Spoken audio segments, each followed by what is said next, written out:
Hello student, मैं राहुल कुमार आप सभी का स्वागत करता हूँ आपके अपने YouTube channel RS coaching centre में। आज हम फिजिक्स का जो क्लास 10th का फिजिक्स प्रकाश का प्रवर्तन था उसका पार्ट 2 वीडियो लेकर आया हूँ। इसमें हम लोग प्रतिबिंब के बारे में जानेंगे, प्रतिबिंब का कैसे निर्माण होता है उसके बारे में जानेंगे, और चिन्ह परिपाटी के बारे में जानेंगे, और अवतल उत्तल दर्पण का जो उपयोग होता है उन सभी चीज़ों के बारे में हम इस वीडियो में बताए हैं।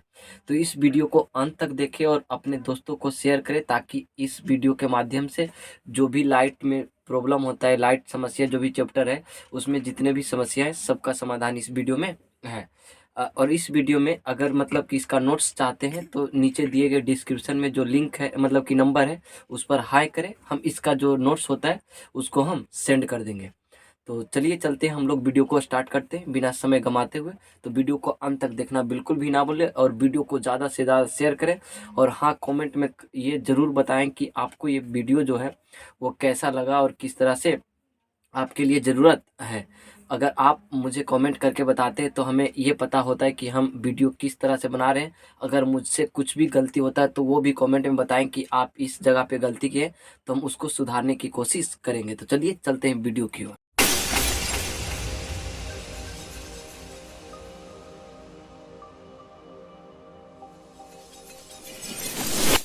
जैसे हम लोग आज पढ़ेंगे प्रतिबिंब के बारे में। क्या, किसके बारे में? प्रतिबिंब के बारे में, कि प्रतिबिंब है क्या उसके बारे में हम लोग जानते हैं। तो हेडिंग बनाएंगे सबसे पहले प्रतिबिंब। क्या? प्रतिबिंब। प्रतिबिंब क्या है? तो जैसे कि हम कोई भी वस्तु अगर दर्पण के सामने रखते हैं, जब हम कोई भी वस्तु अगर दर्पण के सामने रखते हैं, या तो अवतल दर्पण हो या तो उत्तल या तो समतल दर्पण, हम जब भी किसी दर्पण के सामने किसी वस्तु को रखते हैं तो उस वस्तु से बहुत सारी किरणें निकलती है, बहुत सारी किरणें निकलती है। तब जाके मतलब कि जब जो वस्तु से जो किरण निकलती है तो वह दर्पण से जाकर टकराती है। क्या होती है? टकराती है। और टकराकर फिर से मतलब कि परावर्तन होकर जिस बिंदु पर मिलती है या तो जिस बिंदु पर मिलती हुई प्रतीत होती है, उस बिंदु मतलब कि उस वस्तु का जो होता है वह प्रतिबिंब कहलाता है। क्या कहलाता है? प्रतिबिंब। यानी कि जिस बिंदु पर मिलती है, एक दूसरे को मतलब कि काटती है, उस बिंदु स्रोत का जिससे प्रकाश निकल रहा है उसका प्रतिबिंब जहाँ पर कट रही या तो कटती प्रतीत हो रही, वह उसका प्रतिबिंब कहलाएगा। तो साफ साफ शब्दों में यानी कि कह सकते हैं कि जब किसी बिंदु स्रोत से प्रकाश की किरण निकल कर दर्पण से परावर्तन होने के बाद, दर्पण से परावर्तन होने के बाद जिस बिंदु पर मिलती है, जिस बिंदु पर मिलती है या मिलती हुई प्रतीत होती है, उस बिंदु स्रोत का, उस बिंदु स्रोत का उसे प्रतिबिंब कहा जाता है। क्या कहा जाता है? प्रतिबिंब। जैसे मान लिया जाए एक अवतल दर्पण लिए, एक अवतल दर्पण लिए और इधर से ये लिए, हम यहाँ पर खाली बस समझा रहे हैं कि प्रतिबिंब क्या है और इसके बारे में, ये प्रतिबिंब बनता कैसे इसके बारे में हम लोग फिर जानेंगे बारी बारी से। जैसे हम यहाँ पर F होता है और ये C होता है, ये दोनों के बीच की दूरी जो होती है, जितना P से F है उतना ही F से C होना चाहिए। स्केल से माप कर हम लोग करेंगे। जैसे हम मान लिया जाए रख दिए C पर कोई वस्तु, C पर कोई वस्तु, C पर कोई A और B वस्तु, तो इससे दो किरण लेंगे, एक प्रधान अक्ष के समांतर और प्रधान अक्ष के समांतर लेंगे तो फोकस से होकर गुजरेगी। जैसे कि हम बोले कि कोई भी वस्तु है उससे बहुत सारी किरणें निकलती है, लेकिन जब अवतल दर्पण और उत्तल दर्पण में हम लोग प्रतिबिंब की स्थिति पढ़ेंगे तो उसमें हम लोग को कुछ मुख्य जो किरण होता है उन सभी को लेना है। ठीक है, क्या लेना है? मुख्य किरणों को। तो जैसे हम एक किरण लिए प्रधान अक्ष के समांतर, प्रधान अक्ष के समांतर जो दर्पण से परावर्तन होकर फोकस से होकर गुजर रही है। कहाँ से होकर गुजर रही? फोकस से। और दूसरी किरण जो है हम लिए फोकस की दिशा में। किसकी दिशा में? फोकस की दिशा में। तो यह जो है यह प्रधान अक्ष के समांतर चल जाएगी, प्रधान अक्ष के समांतर चल जाएगी। कहाँ चल जाएगी? प्रधान अक्ष के समांतर, प्रधान अक्ष के समांतर। तो देखिए ये दर्पण, जैसे ये वस्तु है, ये वस्तु से कितनी किरण निकली है? दो किरण। कितनी किरण? दो किरण निकली है। हम दो किरणों को लिए, ऐसे तो बहुत सारी किरणों निकलती है लेकिन हम कितने किरण को लिए? दो किरण को। तो इसमें से जो दो किरण है, एक प्रधान अक्ष के समांतर लिए तो दर्पण से परावर्तन के बाद फोकस से होकर गुजरी है, और दूसरी जो है किरण हम एक फोकस की दिशा में लिए जो यानी कि दर्पण से परावर्तन के बाद प्रधान अक्ष के समांतर चल जाती है। तो हम बताए थे कि जब कोई भी बिंदु स्रोत है उससे निकलने वाली प्रकाश की किरणें जब दर्पण से परावर्तन होती है, दर्पण से परावर्तन होकर जब लौटती है तो जिस बिंदु पर एक दूसरे से टकराती है या तो मिलती है या तो मिलती हुई प्रतीत होती है उसे उस बिंदु स्रोत का प्रतिबिंब कहते हैं। क्या कहते हैं? प्रतिबिंब कहते हैं। यानी कि यहाँ पर जो कटा है या ए बी जो वस्तु है उसका प्रतिबिंब है ए डैश और बी डैश। ए डैश और बी डैश। देखिए ये दोनों जो किरण एक दूसरे को यहाँ पर काट रही है वो भी कैसे? दर्पण से परावर्तन होने के बाद। लेकिन ऐसे तो ये दोनों किरण देखिए, एक किरण तो यहाँ पर जो फोकस के दिशा में लिए है वो यहाँ पर भी काट रहा है, लेकिन कंडीशन क्या है कि दर्पण से परावर्तन होने के बाद टकराना चाहिए, मिलना चाहिए, तभी हम उसको मान्यता देंगे। ऐसे तो यहाँ पर भी मिल चुका है, लेकिन यहाँ पर क्यों नहीं हुआ? क्योंकि यह जो किरण है अभी दर्पण से परावर्तन हुआ नहीं है। तो साफ साफ शब्दों में कहेंगे कि अगर प्रतिबिंब के बारे में पूछे तो प्रतिबिंब किसे कहते हैं? तो प्रतिबिंब हम उसे कहेंगे जैसे कि कोई भी बिंदु स्रोत है उससे जो प्रकाश की किरण निकल रही है और निकलकर जब दर्पण से परावर्तन होती है, कहाँ? दर्पण से परावर्तन होती है और होकर जिस बिंदु पर मिलती है, जिस बिंदु पर मिलती है या मिलती हुई प्रतीत होती है उसे उस बिंदु स्रोत का प्रतिबिंब कहते हैं। उसे उस बिंदु स्रोत का प्रतिबिंब कहते हैं। और प्रतिबिंब जो है दो प्रकार के होता है। प्रतिबिंब कितने प्रकार के? दो प्रकार के। एक वास्तविक प्रतिबिंब, वास्तविक प्रतिबिंब, एक वास्तविक और दूसरा आभासी या काल्पनिक। आभासी या काल्पनिक, आभासी या काल्पनिक, आभासी या काल्पनिक प्रतिबिंब, आभासी या काल्पनिक प्रतिबिंब। तो जैसे कि अब पूछे कि प्रतिबिंब के कितने प्रकार होते हैं, तो दो प्रकार, वास्तविक प्रतिबिंब, आभासी या काल्पनिक, दो प्रतिबिंब। हम बस ऐसे ही समझाते हुए जा रहे हैं। इसका अगर नोट्स चाहते हैं तो नीचे जो दिए गए डिस्क्रिप्शन है उसमें नंबर दिया गया, उस पर हाई लिखे, हम उसका नोट्स जो होता है इसका भेज देंगे, ठीक है। तो जैसे कि यह प्रतिबिंब क्या है, तो प्रतिबिंब किसी बिंदु स्रोत से निकलने वाली प्रकाश की किरणें जब दर्पण से परावर्तन के बाद जिस बिंदु पर मिलती है उसे उस बिंदु स्रोत का प्रतिबिंब कहते हैं। और प्रतिबिंब कितने प्रकार के? दो प्रकार के। एक वास्तविक प्रतिबिंब, एक आभासी प्रतिबिंब। आभासी या इसे काल्पनिक प्रतिबिंब भी कह सकते हैं, ठीक है। तो वास्तविक प्रतिबिंब है क्या? तो वास्तविक प्रतिबिंब तो ऐसे ही मतलब कि प्रतिबिंब से ही बनेगा कि जब किसी वस्तु से, जब किसी वस्तु से जो प्रकाश की किरण निकलती है, जो प्रकाश की किरण निकलती है और निकलने के बाद जब दर्पण से परावर्तन होती है, दर्पण से परावर्तन होती है और जिस बिंदु से जाकर एक दूसरे को काटती है या तो एक दूसरे पर वास्तविक में मिलती है उसे वास्तविक प्रतिबिंब कहते हैं। मतलब उस वस्तु का वास्तविक प्रतिबिंब कहते हैं। तो वास्तविक प्रतिबिंब का डिफिनेशन किस तरह? मतलब कि किसी बिंदु स्रोत से निकलने वाली प्रकाश की किरणें दर्पण से परावर्तन के बाद, दर्पण से परावर्तन के बाद जिस बिंदु पर वास्तविक में मिलती है, जिस बिंदु पर वास्तविक में मिलती है उसे उस बिंदु स्रोत का वास्तविक प्रतिबिंब कहते हैं। उससे उस बिंदु स्रोत का वास्तविक प्रतिबिंब कहते हैं। जैसे कि वास्तविक प्रतिबिंब के बारे में हम लोग जान चुके, जैसे वास्तविक प्रतिबिंब के बारे में हम लोग जान चुके, अब जानेंगे आभासी या काल्पनिक प्रतिबिंब के बारे में। तो प्रतिबिंब का जो डिफिनेशन दिए थे कि जब किसी बिंदु स्रोत से, जब किसी बिंदु स्रोत से जो प्रकाश की किरण निकलती है और दर्पण से परावर्तन के बाद जिस बिंदु पर मिलती है या मिलती हुई प्रतीत होती है उसे उस बिंदु स्रोत का प्रतिबिंब कहते हैं। तो मिलती है तब तो वास्तविक प्रतिबिंब, मिलती है तो वास्तविक प्रतिबिंब, और मिलती हुई प्रतीत होती है, मिलती हुई प्रतीत होती है, मिलती हुई प्रतीत होती है, मिलती हुई प्रतीत होती है, मिलती हुई प्रतीत होती है। तो इसको हम क्या कहेंगे? आभासी प्रतिबिंब। तो कहने का मतलब कि जब किसी बिंदु स्रोत से, जब किसी बिंदु स्रोत से, मतलब कि जब किसी बिंदु स्रोत से जो प्रकाश की किरण निकलेगी, प्रकाश की किरण निकलेगी और कहाँ जाकर परावर्तन होगी? दर्पण से परावर्तन होने के बाद, दर्पण से परावर्तन होने के बाद जिस बिंदु से आती हुई प्रतीत होगी या जिस बिंदु पर मिलती हुई प्रतीत होगी उसे उस बिंदु स्रोत का आभासी या काल्पनिक प्रतिबिंब कहते हैं। अगर वास्तविक में मिलती है, वास्तविक में मिलती है, जैसे ये वास्तविक में मिल रहा है, ये वास्तविक में मिल रहा है, वास्तविक में मिलती है तो कौन सा प्रतिबिंब? वास्तविक प्रतिबिंब।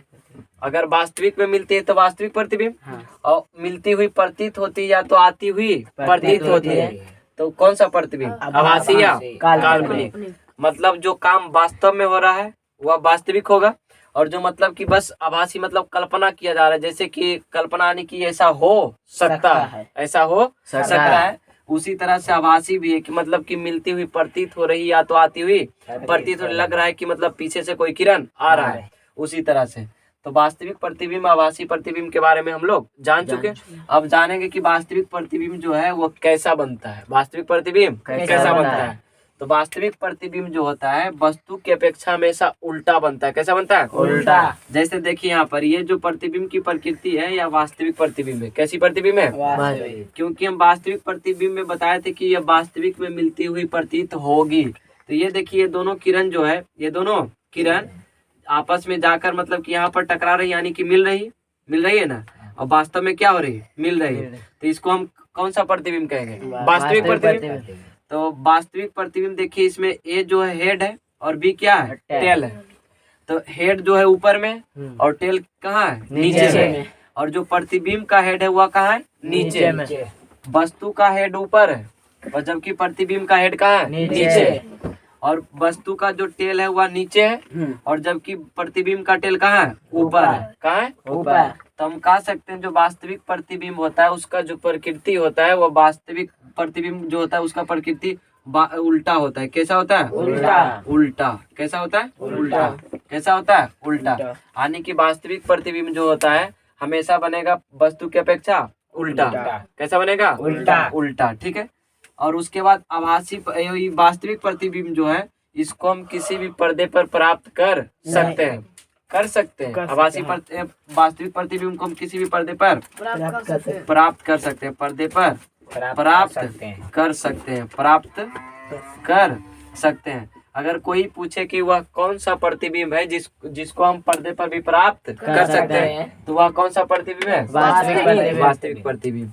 और यह जो वास्तविक प्रतिबिंब है वह वस्तु की अपेक्षा कैसा होता है? उल्टा होता है। कैसा होता है? उल्टा। यानी कि जब वस्तु का जो होता है वह हेड होता है अगर ऊपर में है तो प्रतिबिंब का जो टेल हेड होगा कहाँ? नीचे। और वस्तु का जब हेड जो होगा वह अगर नीचे है मतलब कि नीचे है तो प्रतिबिंब का जो टेल होगा वो कहाँ होगा? ऊपर। है ना।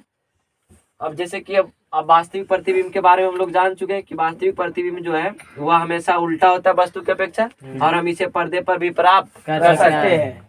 और आभासी प्रतिबिंब जो है यह इसको हम पर्दे पर प्राप्त नहीं कर सकते हैं।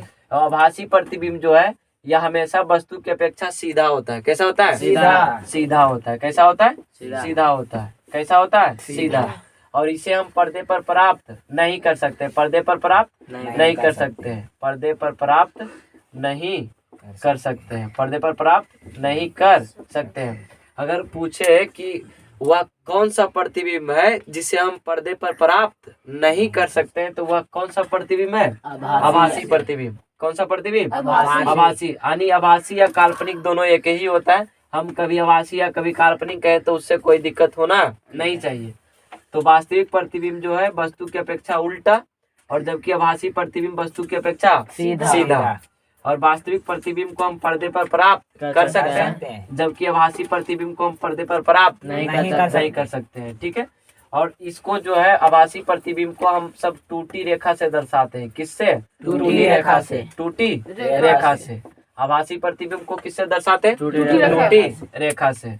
ये वास्तविक प्रतिबिंब और आभासी प्रतिबिंब के बारे में भी हम लोग जान चुके हैं। अब हम लोग देखेंगे कि किरण आरेख क्या है और किरण आरेख से हम लोग अवतल दर्पण और उत्तल दर्पण में देखेंगे कि कौन सा किरण, जैसे कि हम अभी यह जो प्रतिबिंब बनाए थे तो इसका भी नियम है कि अगर प्रधान अक्ष के कोई समांतर किरण जाता है तो वह अवतल दर्पण से टकराने के बाद फोकस से होकर गुजरता है। ये सभी नियमों के बारे में हम लोग पढ़ेंगे कि किरण आरेख है उसे किरण आरेख हम किसे कहेंगे। ये था वास्तविक प्रतिबिंब, ये आभासी प्रतिबिंब और प्रतिबिंब के प्रकार भी हम लोग पढ़ चुके हैं। अब हम लोग पढ़ेंगे कि किरण आरेख क्या है और किरण आरेख कैसे हम लोग बनाएंगे। उसी की मदद से हम लोग प्रतिबिंब का निर्माण कर सकते हैं। किसका निर्माण कर सकते हैं? प्रतिबिंब का। तो चलिए हेडिंग बनाते हैं अब किरण आरेख के बारे में। जैसे अब किरण आरेख के बारे में देखेंगे किरण आरेख है क्या। तो किरण आरेख जो है हम तीन किरण आरेख के बारे में जानेंगे कि जैसे कि अगर कोई किरण है जो प्रधान अक्ष के समांतर जा रही है तो वह किरण दर्पण से परावर्तन के बाद कहाँ से होकर गुजरेगी। अगर कोई किरण जो है वह वक्ता केंद्र की दिशा में चल रही तो वह कहाँ से गुजरेगी। अगर कोई किरण फोकस की दिशा में चल रही तो कहाँ से गुजरेगी। तो ये सभी चीजों के बारे में हम लोग जानेंगे। तो ये हम लोग पढ़े थे गोलीय दर्पण जो है उसका दो भाग होता है, एक अवतल दर्पण और एक उत्तल दर्पण। एक अवतल दर्पण और दूसरा उत्तल दर्पण। तो इन दोनों जो दर्पण है, इन दोनों दर्पण में हम लोग किरण आरेख खींचेंगे। तो जो अवतल दर्पण है, सबसे पहले हम अवतल दर्पण उत्तल दर्पण दोनों के साथ ही लेकर चलते हैं तो आराम हो जाएगा। तो सबसे पहला नियम हम लिखते हैं, किरण आरेख जो है, किरण का जो पहला नियम है उसके बारे में चलते हैं कि पहला किरण जो है, जैसे कि हम इससे पहले इसके बारे में जानते होंगे, यह कौन सा दर्पण है? अवतल दर्पण। कौन सा दर्पण है? अवतल दर्पण। क्योंकि हम इससे अगले पार्ट वाला जो वीडियो उसमें बताए थे कि अवतल दर्पण क्या है, अवतल दर्पण क्या है, तो हम बताए थे कि यह जो है, जो अवतल दर्पण जो होता है वह उसका परावर्तक सतह धसा हुआ होता है। क्या होता है? धसा हुआ। तो कह सकते हैं वैसे गोलीय दर्पण या तो गोलीय दर्पण का हुआ भाग जिसका परावर्तक सतह धसा हुआ। परावर्तक सतह खाने का मतलब कि जिस ओर हम वस्तु रखते हैं, जिस ओर वस्तु रखते हैं, जैसे कि हम बताए थे कि हमेशा दर्पण से बाईं ओर सभी मतलब कि कोई भी वस्तु को रखते हैं। और यह जो है, यह जो सिलिया की तरह है, पैरामीशियम का सिलिया की तरह, यह जो है यह कलई किया हुआ है। क्या किया हुआ है? कलई। इसको इंग्लिश में सिल्वर्ड कहते हैं। क्या कहते हैं? सिल्वर्ड। और यह जो है इधर हम लोग वस्तु रखते हैं। क्या रखते हैं? वस्तु। तो इसमें जो है हम लोग बताए थे कि प्रधान अक्ष क्या है और ध्रुव क्या है, ये सभी चीजों के बारे में हम लोग बताए थे। तो देखिए इससे जो मतलब कि जो दर्पण है, दर्पण के मध्य बिंदु से जो मतलब कि मध्य बिंदु से जो रेखा खींचा जाता है, या तो दर्पण को जो रेखा दो भागों में बराबर भागों में बांटता है उसे ही हम प्रधान अक्ष कहते हैं। और जो दर्पण के मध्य बिंदु, दर्पण के मध्य बिंदु, उसे हम मतलब ध्रुव कहते हैं। क्या कहते हैं? ध्रुव। और इसे क्या से सूचित करते हैं? पी से। किससे? पी से।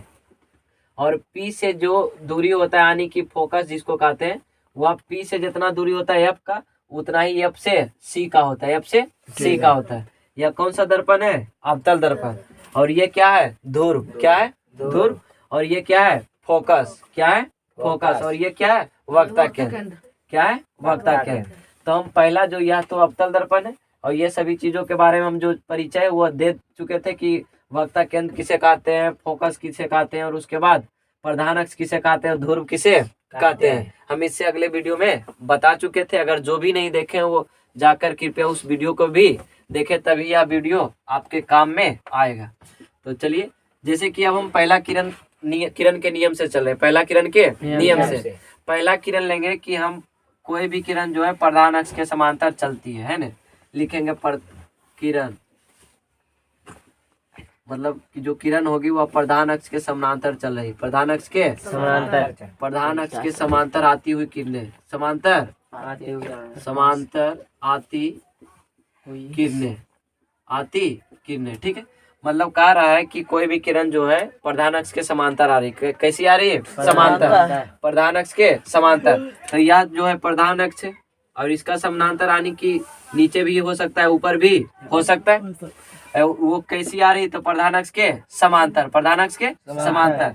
जब भी कोई प्रधान अक्ष के समांतर मतलब अनंत से आ रही कोई भी किरणें, तो वह हमेशा समांतर आती। क्या आती? समांतर। हम लोग जो सूर्य का प्रकाश है वह भी हम लोग के पास जो है वह समांतर रूप से आ रही है, क्योंकि अनंत से आने वाली सभी किरणें समांतर आती। क्या आती? समांतर। तो वही यह अनंत से कोई किरण आ रहा है जो कि प्रधान अक्ष के समांतर, प्रधान अक्ष के समांतर। अगर कोई किरण प्रधान अक्ष के समांतर आता है और अवतल दर्पण में, किस दर्पण में? अवतल दर्पण में अगर कोई किरण प्रधान अक्ष के समांतर आती है और अवतल दर्पण से, किस दर्पण से? अवतल दर्पण से परावर्तन हो करके कहाँ से गुजरती है? फोकस से। कहाँ से? फोकस से। कहाँ से होकर गुजरेगी? फोकस से। पहला नियम है। ये कौन सा नियम है? पहला नियम। अगर कोई पूछे कि कोई भी, जैसे कि मान लिया जाए किरण समांतर आ रही प्रधान अक्ष के, प्रधान अक्ष के समांतर, प्रधान अक्ष के अगर समांतर आ रही है वह अवतल दर्पण के लिए, अवतल दर्पण के लिए। अवतल दर्पण के लिए जब प्रधान अक्ष के समांतर आ रही तो दर्पण से परावर्तन के बाद कहाँ से होकर गुजरेगी? फोकस से। कहाँ से? फोकस से। ये पहला नियम था। ये और किस दर्पण के लिए? अवतल दर्पण के लिए। किस दर्पण के लिए? अवतल दर्पण के लिए। और दूसरा हम उत्तल दर्पण में देखते हैं कि इसका क्या होगा। समांतर तो आएगा लेकिन उत्तल दर्पण तो इस तरह से होता है। उत्तल दर्पण, उत्तल दर्पण, उत्तल दर्पण। उत्तल दर्पण ये प्रधान अक्ष ये है और इसका जो फोकस इधर होता है और सी भी इधर होता है।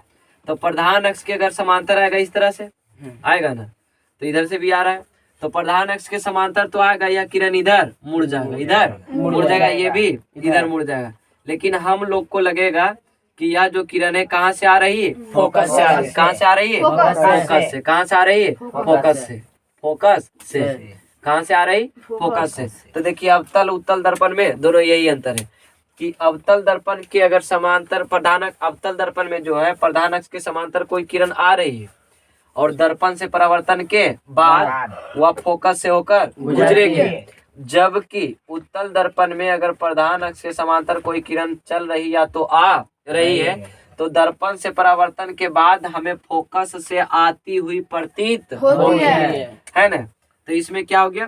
फोकस से होकर गुजरेगी, फोकस से होकर गुजरेगी, फोकस से होकर गुजरेगी, फोकस से होकर गुजरेगी, फोकस से होकर गुजरेगी। और इसमें जो है फोकस से आती हुई प्रतीत होती है। फोकस से आती हुई, फोकस से आती हुई प्रतीत होती है। फोकस से आती हुई प्रतीत होती है, प्रतीत होती है।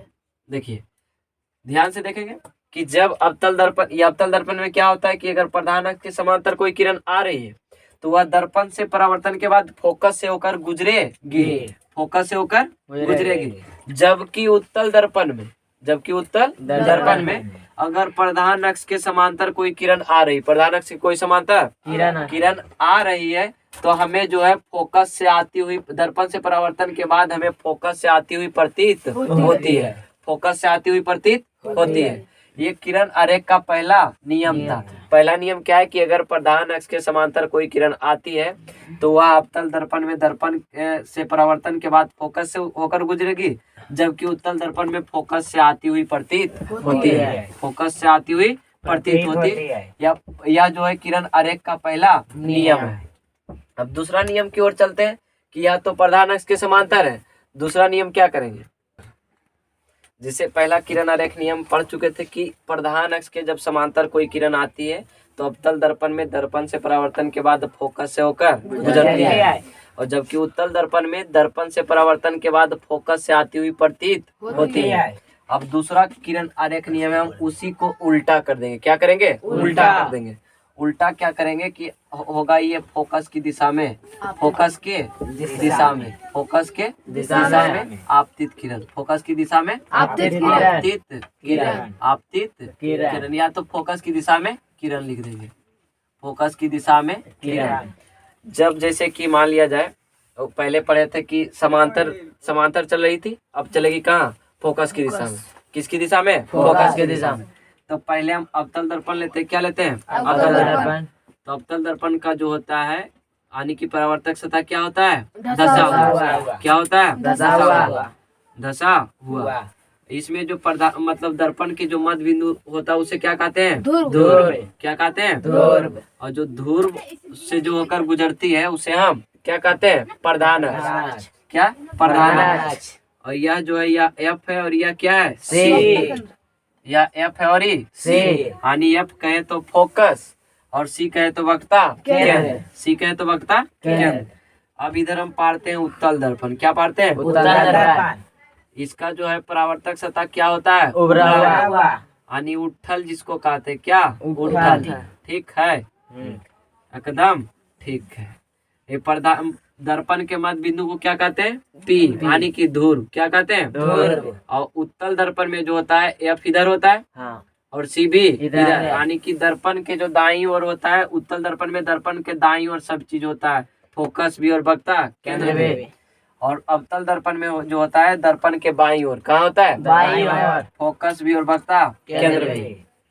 तो अब जैसे अब देखेंगे हम फोकस की दिशा में कोई किरण लेकर चलना है। कहाँ? फोकस की दिशा में। तो फोकस की दिशा में हम इस तरह से लेके चल रहे हैं, इस तरह से लेके चल रहा है। ये फोकस की दिशा में कोई किरण गया और इधर लौट से गया, है ना, इधर लौट गया, ठीक है। और इसमें भी फोकस की दिशा में लेकर जाएंगे, फोकस की दिशा में लेकर जाएंगे, ठीक है। और ये क्या होगा, इधर मुड़ जाएगा, इधर से आया और इधर मुड़ गया। ये कौन सा दर्पण, अवतल दर्पण। ये कौन सा दर्पण, उत्तल दर्पण। बस क्लू क्या निकल गया कि जब हम कोई भी किरण अवतल दर्पण में है, अवतल दर्पण के लिए बता रहे हैं, अवतल दर्पण में है ना, जब कोई किरण फोकस की दिशा में, कहाँ, फोकस की दिशा में लेते हैं या तो फोकस की दिशा में चलती है, जब कोई किरण अवतल दर्पण में फोकस की दिशा में चलती है तो वह दर्पण से परावर्तन के बाद वह प्रधान अक्ष के कहाँ से होकर गुजरती, समांतर चल जाती। कहाँ चल जाती, समांतर। और इससे पहले हम लोग पढ़े थे कि जब प्रधान अक्ष के समांतर कोई किरण चलती है, जब प्रधान अक्ष के समांतर कोई किरण चलती है तो वह फोकस से होकर गुजरती है। मतलब पहला नियम दूसरा नियम एक दूसरे का उल्टा। इसमें देखिए अवतल दर्पण में तो हो गया कि जब हम कोई किरण फोकस की दिशा में लेते हैं तो वह दर्पण से परावर्तन के बाद प्रधान अक्ष के समांतर चल जाती है। कौन सा दर्पण में, अवतल दर्पण में लिखेंगे प्रधान अक्ष के समांतर चल जाती, प्रधान अक्ष के समांतर चल जाती है। और इसमें अब उत्तल दर्पण में देखते हैं कि क्या होता है। इसमें तो लंदन से आया और अमेरिका चल गया, और इसमें देखते हैं ये तो अमेरिका से आया लंदन पहुंच गया। मतलब कि जब हम कोई भी किरण उत्तल दर्पण में, कौन सा दर्पण में, उत्तल दर्पण में फोकस की दिशा में ले रहे हैं, क्या ले रहे हैं, फोकस की दिशा में ले रहे हैं। तो ठीक आने की हमको इसमें तो फोकस की दिशा से आती हुई प्रतीत हो रही है। तो फोकस की दिशा में लेते हैं तो यह प्रधान अक्ष के समांतर चल जाता है, प्रधान अक्ष के समांतर। इसमें भी कोई मतलब कि इसमें कोई अलग मतलब नियम नहीं हुआ है, इसमें दोनों सेम हो गया। फोकस की दिशा में लिए, यहाँ टकराया है ना, दर्पण से परावर्तन के बाद ये कहाँ घूम गया, प्रधान अक्ष के समांतर। अवतल दर्पण उत्तल दर्पण ये दोनों नियम, ये जो नियम है दोनों सेम हो गया कि जब हम अवतल दर्पण में कोई वस्तु फोकस मतलब कोई किरण फोकस की दिशा में लेते हैं तो वह दर्पण से परावर्तन के बाद कहाँ से जाती है, प्रधान अक्ष के समांतर। और उत्तल दर्पण में भी क्या होता है कि जब हम फोकस की दिशा में कोई किरण लेते हैं तो दर्पण से परावर्तन के बाद प्रधान अक्ष के समांतर। लंदन से आया कहाँ पहुंचा, अमेरिका। ये भी अमेरिका से आया तो कहाँ पहुंचा, लंदन। ठीक है, कोई दिक्कत नहीं। इसमें भी दोनों सेमी हो जाएगा, प्रधान अक्ष के समांतर चल जाती है। यह किरण आरेख का दूसरा नियम। पहला नियम क्या है कि अगर कोई किरण प्रधान अक्ष के समांतर चलती है वो भी अवतल दर्पण में, तो वह फोकस दर्पण से परावर्तन के बाद कहाँ से होकर गुजरेगी, फोकस से, है ना। और जबकि दूसरा नियम है कि अगर हम फोकस की दिशा में लेते हैं तो दर्पण से परावर्तन के बाद कहाँ, मुख अक्ष या प्रधान अक्ष के समांतर। और इसमें भी यानी कि पहला नियम जो कहता है कि जब हम कोई किरण प्रधान अक्ष के समांतर लेते हैं, किसमें, कौन दर्पण में, उत्तल दर्पण में। कौन दर्पण में, उत्तल दर्पण। अगर प्रधान अक्ष के समांतर लेते हैं तो यह जो दर्पण से परावर्तन के बाद हमें फोकस से आती हुई प्रतीत होती है। जबकि फोकस की दिशा में लेते हैं तो दर्पण से परावर्तन के बाद प्रधान अक्ष के समांतर चली जाती है। 3 किरण आरेख है और इन सभी किरण आरेखों के सहायता से ही हम किसी भी वस्तु का जो प्रतिबिंब का जो निर्माण होता है इसी किरण आरेखों के नियम से होता है। क्योंकि हम लोग जानते हैं कि किसी भी वस्तु से बहुत सारी किरणें निकलती है, लेकिन हमें जिस किरण के बारे में पता होगा कि कोई भी किरण अगर प्रधान अक्ष के समांतर चल रही है तो वह दर्पण से परावर्तन के बाद प्रधान अक्ष के समांतर मतलब फोकस से होकर गुजरेगी। ठीक है, तो हम ये सभी किरण आरेख के नियम के बारे में हम लोग जान जाएंगे, तभी हम कोई भी वस्तु का प्रतिबिंब का निर्माण कर सकते हैं। यह किरण आरेख का दूसरा नियम था। अब तीसरा नियम की ओर चलते हैं। चलो, जैसे 2 किरण आरेख का जो नियम है वो हम लोग पढ़ चुके हैं। एक पहला किरण आरेख जो था, पहला था कि प्रधान अक्ष से समांतर आपतित किरण, और दूसरा जो था फोकस की दिशा में आपतित किरण। तीसरा जो है हम लोग पढ़ेंगे वक्रता केंद्र की दिशा में, वक्रता केंद्र की दिशा में आपतित किरण, वक्रता केंद्र की दिशा में आपतित किरण। आपतित किरण। अब यह जो होगा, यह जो किरण रेखा है वह कैसे गुजरेगी, किस तरह से गुजरेगी, कहाँ से गुजरेगी। तो सबसे पहले हम दर्पण का निर्माण करते हैं। एक अवतल दर्पण और एक उत्तल दर्पण। ये कौन सा दर्पण है? अवतल दर्पण। कौन सा दर्पण? अवतल। अवतल दर्पण क्या बोलता है कि हमारा जो है परावर्तक सतह धसल है, मतलब पिचका हुआ। कैसा? पिचका हुआ। पिचका है ना। हाँ। तो यह हो गया P, इधर हो गया F, इधर हो गया C। ये कौन सा दर्पण है? अवतल दर्पण। मतलब इसका जो है परावर्तक सतह क्या है? धसा हुआ। धसा हुआ। धसा कहे तो हम लोग देहाती भाषा में क्या कहते हैं? धसल। पिचका। क्या कहते हैं? पिचका हुआ। क्या कहते हैं? पिचका हुआ। ये हो गया उत्तल दर्पण। क्या हो गया? उत्तल दर्पण। यदि टेढ़ा है ध्यान से, उत्तल दर्पण। यहाँ से है जो हम प्रधान अक्ष लेते हैं, क्या लेते हैं? प्रधान अक्ष। ये P है और इधर F है, यहाँ पर क्या है? C। ठीक है। अब हमारा जो किरण आरेख का जो नियम है, वक्ता केंद्र की दिशा में। वक्ता केंद्र की दिशा कौन? वक्ता केंद्र कौन? इसमें F है कि C है? C। कौन है? C। F तो फोकस ने है। F क्या है? फोकस। C क्या है? वक्ता केंद्र। तो हम लोग किसके दिशा में लेंगे? वक्ता केंद्र की दिशा में। किसकी दिशा में? वक्ता केंद्र की दिशा में। तो किरण आरेख लेंगे तो वक्ता केंद्र की दिशा में हम कोई किरण ले रहे हैं, तो वक्ता केंद्र की दिशा यही ऐसे लिए, थोड़ा टेढ़ा है, यदि ध्यान से नाप के पढ़ाएंगे स्केल से, अपना अपना कॉपी पर स्केल से पारेंगे तभी ठीक होगा, नहीं तो हमारा जैसा सीधा सीधा पढ़ा सकता है। सही बात है ना। ये वक्ता केंद्र की दिशा में, इसके बारे में हम बताते हैं, और इसमें भी वक्ता केंद्र की दिशा में लेते हैं। ठीक है। इधर जो है ये dot dot dot dot line से वक्ता केंद्र की दिशा तक, वक्ता केंद्र की दिशा है ना। इधर से आया, इधर गुजर गया। इसमें जब हम कोई किरण अगर वक्ता केंद्र की दिशा में अगर आपतित किरण चल रही, वक्ता केंद्र की दिशा में आपतित किरण चल रही है, तो वह ठीक दर्पण से परावर्तन के बाद उसी पथ पर लौट जाती है। उसी पथ पर लौट जाती है। उसी पथ पर क्या होती है? लौट जाती है। या तो अवतल दर्पण रहे या तो उत्तल दर्पण, या तो अवतल दर्पण या तो उत्तल दर्पण। जब कोई भी वक्ता केंद्र की दिशा में जब कोई आपतित किरण चल रही, जब कोई आपतित किरण किस दिशा में चल रही है? वक्ता केंद्र में। वक्ता केंद्र की दिशा में। या तो दर्पण उत्तल हो या तो दर्पण अवतल या तो उत्तल। कोई फर्क पड़ने वाला नहीं है। क्यों नहीं? क्योंकि जब भी कोई किरण हम वक्ता केंद्र की दिशा में लेते हैं तो दर्पण से परावर्तन के बाद ठीक उसी पथ पर लौट जाती है। उसी पथ पर लौट जाती है। ठीक है। या तो अवतल दर्पण हो या तो उत्तल दर्पण।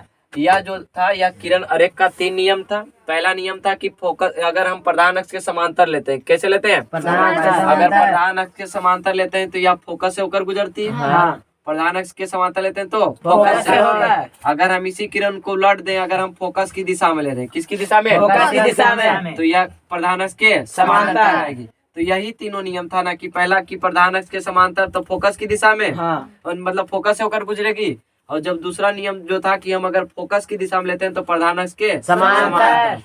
यह 3 किरण आरेख था। हम इसी के मदद से हम जो है प्रतिबिंब का निर्माण कर सकते हैं, कि जो वस्तु की स्थिति होगी कहीं पर रखेंगे तो उसका प्रतिबिंब किस तरह से प्राप्त होगा और किस तरह से हम लोग निर्माण करेंगे। तो अब हम लोग जानेंगे कि अवतल दर्पण और उत्तल दर्पण में जो होता है वह प्रतिबिंब का निर्माण कैसे होता है, उसके बारे में हम लोग जानते हैं। तो चलिए देखते हैं। तो अब हम लोग पढ़ने वाले हैं कि अवतल दर्पण में वस्तु तथा प्रतिबिंब की स्थिति, यानी कि जो अवतल दर्पण के सामने हम कितने स्थिति पर वस्तु को रख सकते हैं। तो ध्यान से देखेंगे कि कितने स्थिति पर रखेंगे। तो सबसे पहले हम लोग एक अवतल दर्पण का निर्माण करेंगे, उसके हिसाब से हम लोग वस्तु की स्थिति बता सकते हैं कि वस्तु की स्थिति अवतल दर्पण में कितनी जगह हो सकती है। तो ये देखिए, एक अवतल दर्पण ले लिए। ये क्या है? एक अवतल दर्पण। हम एक अवतल दर्पण का निर्माण किए। अब इसके आगे हम लोग देखेंगे कि क्या क्या होता है। तो सबसे पहले मान लिया जाए कि M और N कोई अवतल दर्पण है। M और N क्या है? एक अवतल दर्पण। और इसके जो मध्य बिंदु से जो रेखा गुजरती है इसको हम प्रधान अक्ष कहते हैं। क्या कहते हैं? प्रधान अक्ष। और जहाँ से मतलब कि दर्पण को बीचों बीच आनी 2 भागों में काटती है उसे हम ध्रुव कहते हैं। मतलब कि दर्पण के मध्य बिंदु को ही हम ध्रुव कहते हैं। और ध्रुव से आने की यह जो F दूरी है, क्या है? F दूरी है। इसको हम ध्रुव से जो मतलब कि फोकस दूरी जहाँ तक फोकस होती है वहां तक को हम फोकसांतर कहते हैं। क्या कहते हैं? फोकसांतर। और जितना P से F दूरी होता है, ठीक उतना ही F से C की दूरी होती है। F से C की दूरी। यहाँ से जो C से बहुत दूर जो होता है वह अनंत होता है। क्या होता है? अनंत। क्या होता है? अनंत।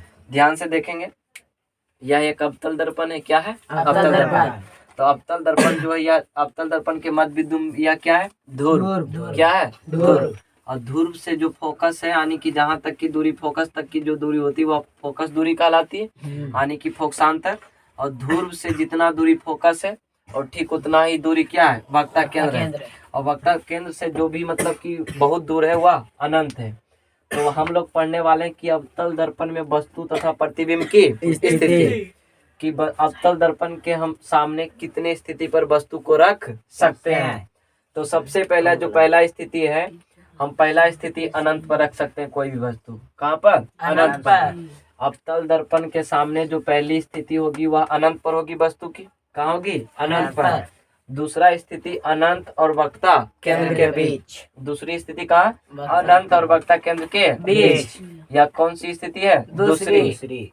पहले हम लोग देख लेंगे कि अवतल दर्पण के सामने हम कितनी स्थान, मतलब कितनी स्थिति तक हम वस्तु रख सकते हैं, कितना स्थान पर हम लोग रख सकते हैं, वैसी कितनी स्थिति हो सकती है जो अवतल दर्पण के सामने हम किसी भी वस्तु को रख सकते हैं। तो ये दो स्थिति, सबसे पहला स्थिति क्या था? अनंत पर। और दूसरा स्थिति क्या है? अनंत और वक्ता केंद्र के बीच। ध्यान से। और अगला जो होगा स्थिति वह होगा वक्ता केंद्र पर। कहाँ होगा? वक्ता केंद्र पर।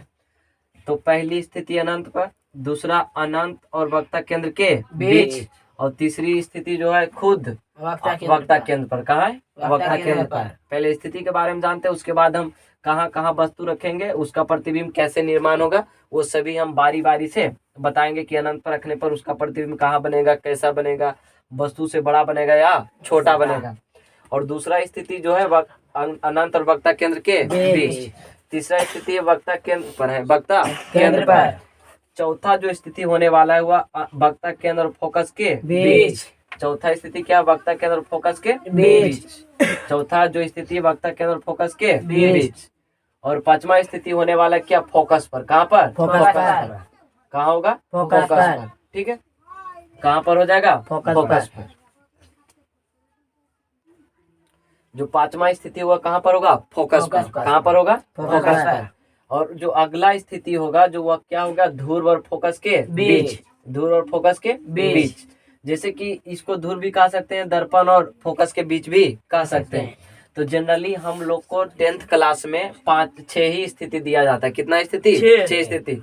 लेकिन एक जो है ध्रुव पर भी हम वस्तु रख सकते हैं। ध्रुव पर भी वस्तु हम लोग रख सकते हैं, यानी कि अवतल दर्पण के सामने अगर पूछा जाए तो जनरली 6 स्थिति है, जो कि 6 स्थिति पर हम लोग वस्तु को रख सकते हैं। और 7वां जो स्थिति की बात किया जाए वह कहाँ होगा? ध्रुव पर। कहाँ होगा? ध्रुव पर। पहला स्थिति अनंत पर, दूसरा अनंत और वक्ता केंद्र के बीच। अनंत और वक्ता केंद्र के बीच। और तीसरा जो स्थिति वक्ता केंद्र पर। तीसरा स्थिति कहाँ है? वक्ता केंद्र पर। और चौथा स्थिति जो है वक्ता केंद्र और फोकस के बीच। वक्ता केंद्र और फोकस के बीच। और छठा जो 5वां जो कंडीशन है वह खुद फोकस पर है। कहाँ है? फोकस पर। और छठा कंडीशन जो है फोकस और ध्रुव के बीच। ये 6 स्थिति जो है हम अवतल दर्पण के सामने ये 6 स्थिति पर कोई भी वस्तु को रख सकते हैं। कोई भी वस्तु को रख सकते हैं। अब देखेंगे कि अगर हम कोई भी वस्तु को अनंत पर रखते हैं या वस्तु की स्थिति अनंत पर है अवतल दर्पण के सामने, तो उसका प्रतिबिंब कहाँ बनेगा, उसके बारे में हम लोग देखते हैं। तो सबसे पहले हम हेडिंग बनाएंगे। हेडिंग क्या बनाएंगे कि अवतल दर्पण में लिखेंगे अवतल दर्पण में वस्तु की स्थिति। वस्तु की स्थिति कहाँ होनी चाहिए? अनंत पर है। अनंत पर है। वस्तु की स्थिति अनंत पर हो। जैसे कि अगर बोले पहला कंडीशन क्या है कि अगर हम कोई भी वस्तु को कहाँ पर रखेंगे? अनंत पर। कहाँ रखेंगे? अनंत पर। तो उसका प्रतिबिंब कहाँ बनेगा? कहाँ बनेगा? तो सबसे पहले हम एक अवतल दर्पण का निर्माण करेंगे।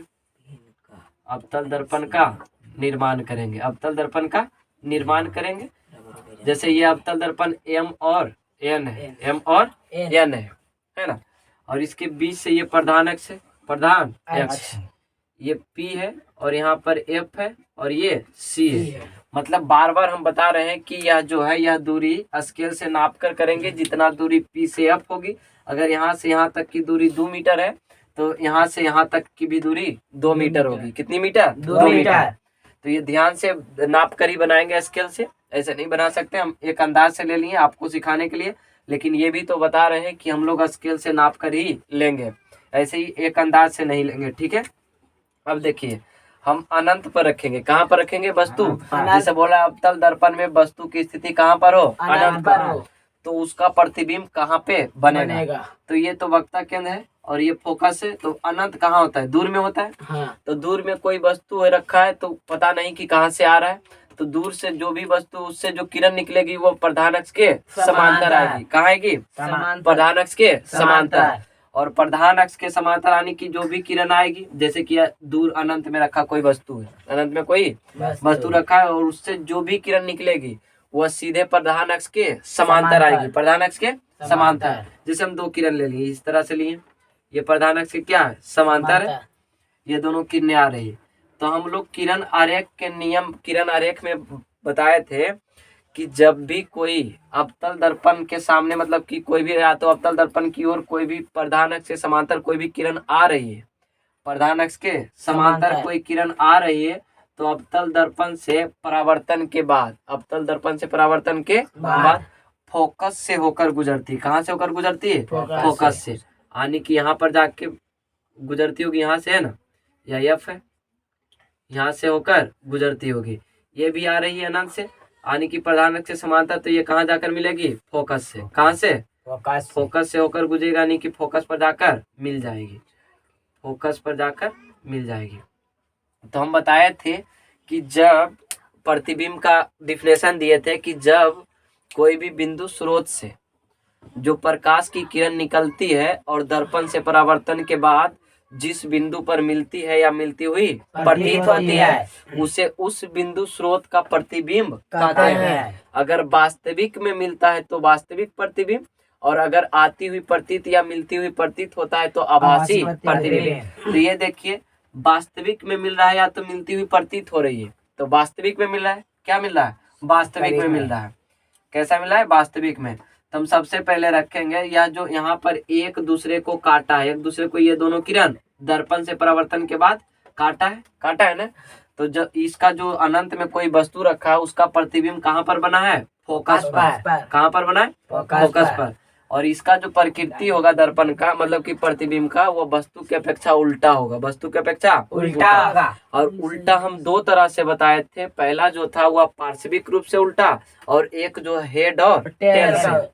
हेड और टेल से। पहला जैसे कि यह जो उल्टा है वह उल्टा इस प्रकार से है कि अगर वस्तु का जो हेड होगा ऊपर है तो प्रतिबिंब का जो हेड होगा नीचे होगा। कहाँ होगा? नीचे। तो इसका हम लिख सकते हैं कि अवतल दर्पण में अगर वस्तु की स्थिति अनंत पर हो तो उसका प्रतिबिंब कहाँ पर बनेगा? फोकस पर। तो लिखेंगे इस तरह से कि अगर हम कोई भी वस्तु को अवतल दर्पण के सामने अनंत दूर पर कोई वस्तु को रखते हैं तो उसका प्रतिबिंब कहाँ बनता है? फोकस पर। कहाँ पर बनता है? फोकस पर।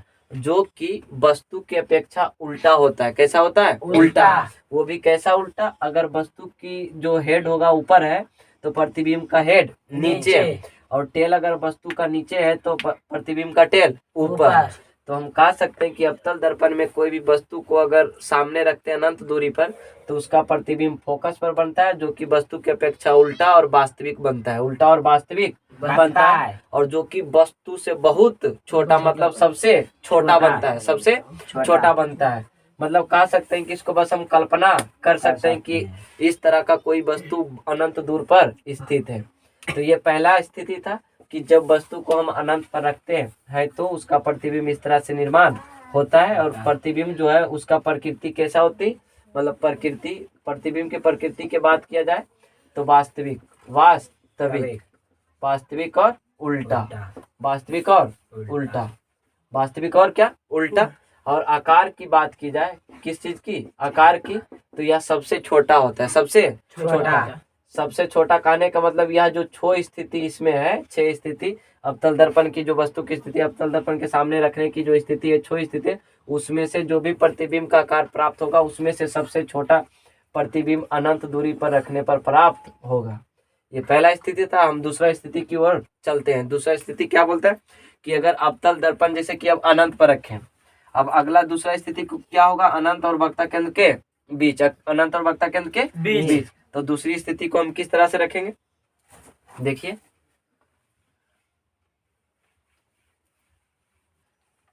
अब जैसे दूसरा स्थिति है, क्या है कि दूसरा स्थिति अवतल दर्पण में वस्तु की स्थिति अनंत और वक्ता केंद्र के बीच।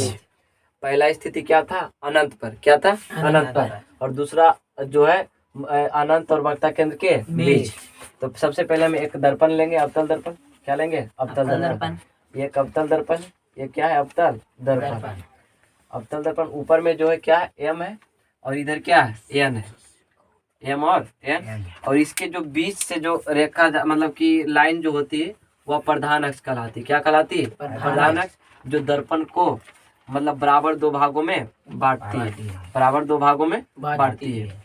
यहाँ पर जो होती है पी बिंदु वाली धुर, और इधर जो होता है एफ, और इधर होता है सी, इधर एफ और इधर सी होता है। तो ये जो मतलब कि हम जो दूसरी स्थिति क्या है, वक्ता केंद्र और अनंत के बीच, वक्ता केंद्र और अनंत के बीच है, वक्ता केंद्र और अनंत के बीच हम कोई भी वस्तु लिए हैं, जैसे ही ए है और ये बी है, वक्ता केंद्र और अनंत के बीच हम कोई वस्तु लिए, जो वस्तु जो है ए और बी है। तो हम किरण आरेख से किरण का नियम पढ़े थे, 3 किरण का नियम पढ़े थे। पहला नियम था कि अगर कोई भी किरण प्रधान अक्ष के समांतर चलती है तो वह दर्पण से परावर्तन के बाद फोकस से होकर गुजरेगी। और दूसरा किरण जो था कि अगर कोई भी किरण फोकस की दिशा में चलती है तो वह दर्पण से परावर्तन के बाद प्रधान अक्ष के समांतर चलेगी। तो हम किरण आरेख को बढ़िया से ध्यान से याद रखेंगे। और तीसरा नियम जो था कि अगर कोई भी किरण वक्ता केंद्र की दिशा में चलती है तो वह दर्पण से परावर्तन के बाद ठीक उसी दिशा में वापस लौट जाएगी। ठीक है, तो सबसे पहले हम जो किरण के नियम के बारे में पता है उस दिशा में हम किरण को लेंगे, क्योंकि हम बताए थे कि हर कोई वस्तु से बहुत सारे प्रकाश की किरण निकलती है और हमें उस किरण को लेना है जिस किरण के बारे में हमें जानकारी हो। तो सबसे पहले हम एक किरण लिए, उसके हेड से मतलब चला है, एक किरण प्रधान अक्ष के समांतर लिए। कहाँ लिए, प्रधान अक्ष के समांतर, प्रधान अक्ष के समांतर लिए। तो यह दर्पण से परावर्तन के बाद कहाँ पर जाएगी, फोकस से होकर गुजरेगी, फोकस से होकर गुजरेगी। और दूसरा जो नियम मतलब कि दूसरा जो नियम है, हम उस दूसरा जो किरण है वह कहाँ से ले, तो हमको ये पता रहना चाहिए कि हम कहाँ से ले। तो सबसे पहले एक किरण नियम तो ले लिए, अब बचा दो में से एक किसी को भी हम ले सकते हैं, या तो वक्ता केंद्र की भी दिशा में ले सकते हैं या तो फोकस की भी दिशा में ले सकते हैं। और जहां पर ये दोनों जो किरण लेंगे वो दोनों किरण एक दूसरे को काटेगी, वहीं पर उस वस्तु का जो है प्रतिबिंब का निर्माण हो जाएगा। तो जैसे हम ले लेंगे, एक वक्ता केंद्र की दिशा में भी ले सकते हैं, फोकस की भी दिशा में ले सकते हैं, वो अपना मर्जी। तो जैसे हम फोकस की दिशा में ले रहे हैं, कहाँ ले रहे हैं, फोकस की दिशा में, फोकस की दिशा में ध्यान से स्केल से बनाएंगे, हम ऐसे ही बना दे रहे हैं। ठीक है, फोकस की दिशा में लिए, और फोकस के दिशा में लिए तो जहां पर एक दूसरे को काटेगी, जहां पर एक दूसरे को काटेगी वहीं पर उस वस्तु का प्रतिबिंब निर्माण होगा। जैसे कि यहाँ पर एक दूसरे को परावर्तन के बाद काटी है, ऐसे तो एक पहले यहाँ पर फोकस पर काट दिए, लेकिन उस समय यह जो किरण है दर्पण से परावर्तन नहीं हुआ था। अब जो है दर्पण से परावर्तन हो चुका है और होने के बाद यहाँ पर काटा है, तब इसका प्रतिबिंब जो है यहाँ पर निर्माण हो गया।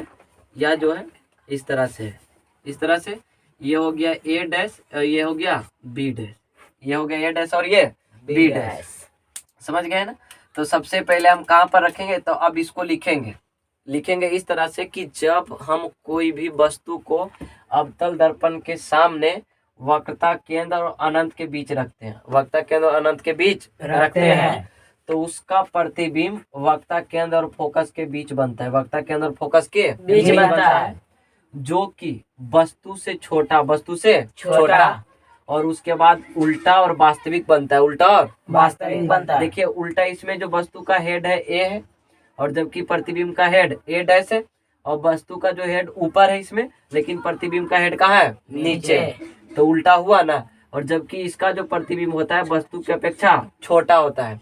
तो लिखेंगे कि अवतल दर्पण में जो वस्तु की स्थिति अगर वक्ता केंद्र और अनंत के बीच रखते हैं तो उसमें प्रतिबिंब का आकार कितना क्या होगा, तो छोटा होगा। प्रतिबिंब का आकार छोटा होगा। प्रतिबिंब का आकार प्रतिबिंब का आकार क्या होगा, छोटा।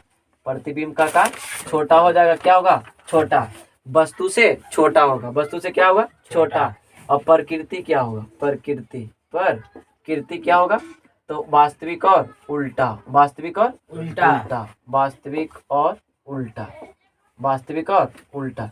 अगर इसके बारे में लिखने बोले तो हम लिखेंगे कि अवतल दर्पण के सामने अगर कोई भी वस्तु को वक्ता केंद्र और अनंत के बीच रखते हैं तो वक्ता केंद्र और अनंत के बीच रखते हैं तो उसका प्रतिबिंब वक्ता केंद्र और फोकस के बीच बनता है। वक्ता केंद्र और फोकस के बीच बनता है, जो कि वस्तु की अपेक्षा उल्टा, वस्तु की अपेक्षा उल्टा और वस्तु से छोटा बनता है, वस्तु से छोटा। ये जो है अवतल दर्पण के सामने दूसरी स्थिति थी। हम स्थिति वस्तु की स्थिति कहाँ थी, तो अनंत और वक्ता केंद्र के बीच इस तरह से निर्माण होता है। और हम इसका जो है शॉर्ट ट्रिक जो है उसके लिए अलग से एक वीडियो लाए थे, उस वीडियो को आप देख सकते हैं और उसमें आप बढ़िया से सीख जाएंगे कि अगर हम अनंत पर रखेंगे तो कहाँ पर बनेंगे। बस ऐसे ही 1 सेकंड के अंदर आप जवाब दे सकते हैं। बल्कि लेकिन इसमें क्या हम लोग सीख रहे हैं कि प्रतिबिंब का जो निर्माण होता है किस तरह से, उस तरह से हम लोग सीख रहे हैं कि निर्माण किस तरह से किया जाता है। तो इसके लिए सबसे महत्वपूर्ण बात है कि हम लोग को किरण आरेख के बारे में बहुत बढ़िया से पता होना चाहिए, तभी हम लोग सीख सकते हैं, नहीं तो नहीं सीख सकते हैं। ठीक है, तो आशा करता हूँ कि यह जो दूसरा स्थिति है वो उसके बारे में भी आप लोग सीख चुके होंगे। अब हम लोग चलते हैं तीसरी स्थिति के बारे में कि तीसरी स्थिति कहाँ होने वाली है। तो तीसरी स्थिति वक्ता केंद्र पर होगी और उसका प्रतिबिंब कहाँ बनने वाला है। तो चलिए चलते देखते हैं। जैसे ये तीसरा स्थिति क्या है कि अवतल दर्पण में अगर वस्तु की स्थिति कहाँ हो, वक्ता केंद्र पर। हम किसी भी प्रतिबिंब का निर्माण करने के लिए सबसे पहले अवतल दर्पण खोलेंगे। जैसे कि अवतल दर्पण के सामने बोल रहा है तो अवतल दर्पण का हम लेते हैं एक इमेज। अवतल दर्पण ये क्या है, अवतल दर्पण। अवतल दर्पण ये एम है और ये एन है। और ये बीच में जो है ये प्रधान अक्ष है, इसको हम इस तरह से लिए। ये क्या है, प्रधान अक्ष। ये पी यानी ध्रुव है, ये क्या है, ध्रुव। और यहाँ पर जो है एफ है और यहाँ पर सी है, क्या है, सी। तो अब की बार जो स्थिति है कहाँ पर है, वक्ता केंद्र पर। यानी कि वक्ता केंद्र ये, यहाँ पर हम कोई भी वस्तु को रखते हैं तो उसका प्रतिबिंब कहाँ बनता है। तो इस तरह से लेंगे। तो जैसे कि अब यहाँ पर ए बी कोई वस्तु रख दी, ए बी कोई वस्तु रख दिए। तो हम लोग जानते हैं कि जब कोई वस्तु रखते हैं, कोई भी वस्तु होता है उससे बहुत सारी प्रकाश, अनंत प्रकाश की किरणें निकलती है। तो हमें उस प्रकाश की किरण को लेना है जिस किरण के बारे में पता हो कि अगर प्रधान अक्ष के समांतर चलती है तो फोकस से होकर गुजरती है। ये सभी के बारे में पता होना जरूरी, तभी हम लोग प्रतिबिंब का निर्माण कर सकते, नहीं तो नहीं कर सकते। तो सबसे पहला किरण लिए हम प्रधान अक्ष के समांतर, प्रधान अक्ष के समांतर, जो कि यह दर्पण से परावर्तन के बाद कहाँ से होकर गुजर रही है, फोकस से। कहाँ से होकर गुजर रही, फोकस से। ठीक है, ये पहला किरण था। अब दूसरा किरण हम लोग कहाँ ले लेंगे, ये दूसरा किरण ले लेंगे हम फोकस की दिशा में। फिर ले लेते हैं, कोई दिक्कत नहीं है।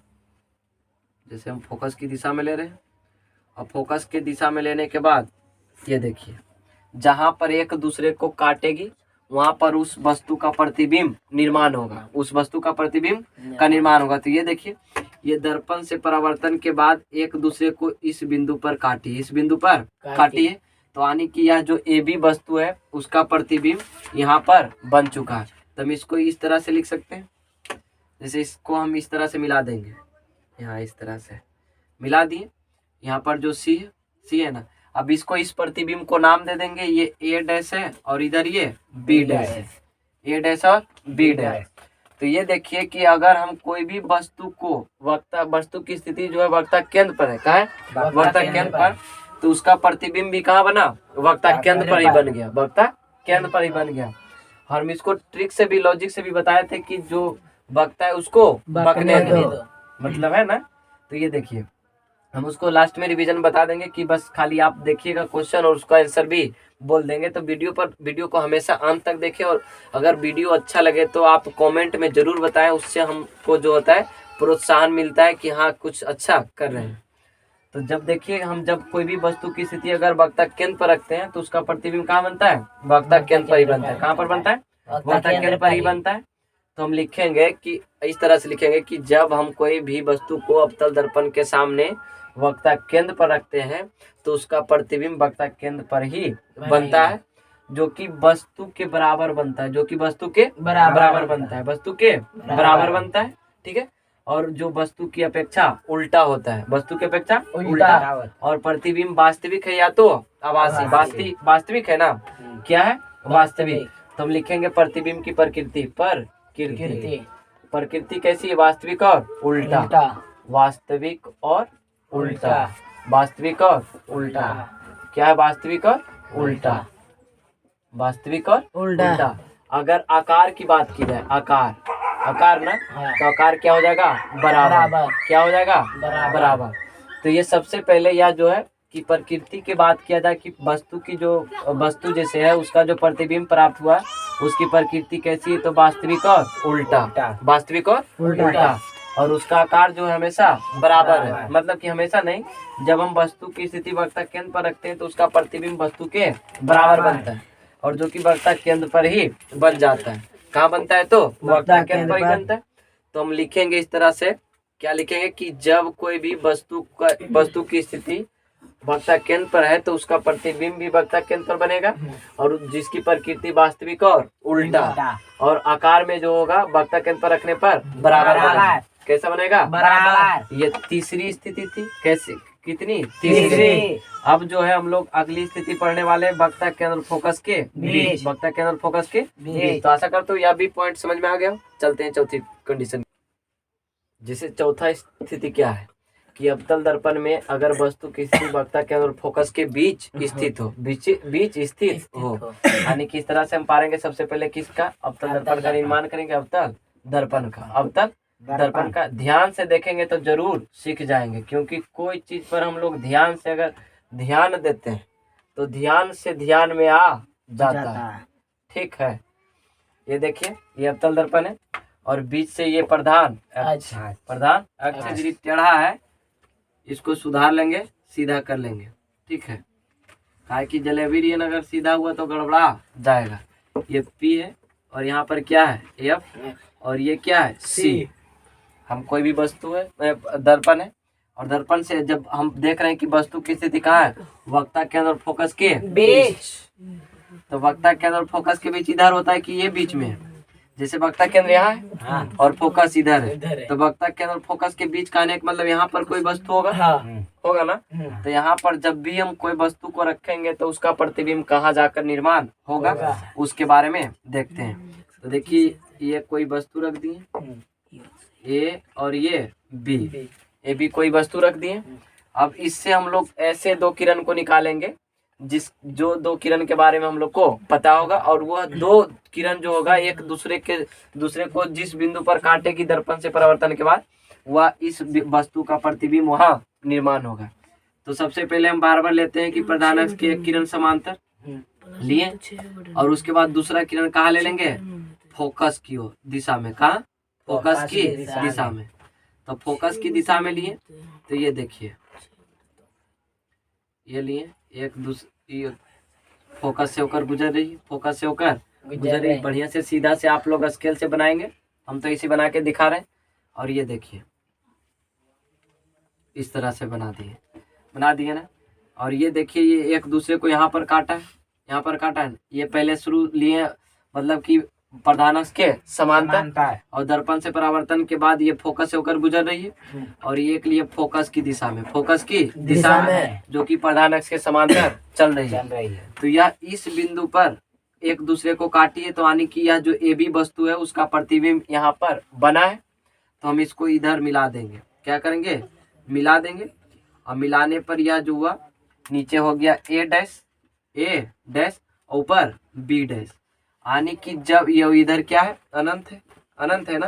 यानी कि जब कोई वस्तु को हम वक्ता के अंदर फोकस के बीच, वक्ता के अंदर फोकस के बीच, देखिए ये वक्ता के अंदर ये फोकस है, अगर इन दोनों के बीच हम कोई वस्तु को रख रहे हैं तो उसका प्रतिबिंब जो वक्ता केंद्र और अनंत के बीच बना है, वक्ता केंद्र और अनंत के बीच बना है।